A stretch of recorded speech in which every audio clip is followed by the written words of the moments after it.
गांव के बाहर एक टूटी हुई हवेली थी, बरसों से सुनसान। पर रात में वहां से आती फुसफुसाहटें पूरे गांव को जगा देती थीं।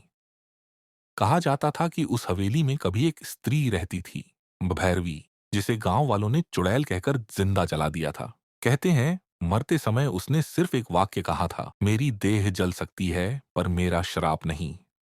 सालों बाद उसी गांव में रीना नाम की लड़की रहने आई, शहर से आई हुई, बेखौफ और जिज्ञासु। एक दिन वो हवेली के पास फोटोशूट करने चली गई। कैमरे की फ्लैश बार बार फेल हो रही थी और हवेली के दरवाजे पर लिखा था, जो भीतर आएगा वो अपने साथ एक और आत्मा ले जाएगा। रीना ने इसे मजाक समझा, अंदर दाखिल हुई और तभी उसकी सांसें भारी होने लगीं। दीवारों से कोई सांस ले रहा था, जमीन से ठंडी हवा नहीं बल्कि किसी की छुअन उठ रही थी।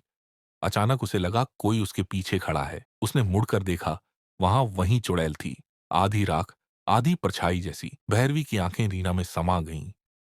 एक पल में सब शांत। उस रात रीना अपने घर लौटी, बिल्कुल सामान्य लग रही थी, लेकिन सुबह जब उसने आईने में देखा उसकी आंखों का रंग बदल चुका था।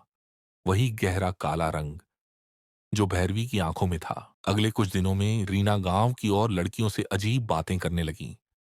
वो उनकी कमजोरियों को जानती थीं, उनके डर को महसूस करती थी और एक एक करके हर लड़की के अंदर कुछ बदलने लगा। उनकी हंसी में फुसफुसाहटें, उनकी परछाई में किसी और की झलक दिखने लगी। कुछ हफ्तों बाद गांव की औरतें रात में एक जैसी दिखने लगीं। समान चाल, समान आंखें, समान सन्नाटा। गांव के पंडित ने कहा, भैरवी का श्राप अब हर स्त्री में बंट चुका है। वो अब किसी एक शरीर में नहीं बल्कि हर उस औरत में है जिसने आईने में अपना डर देखा।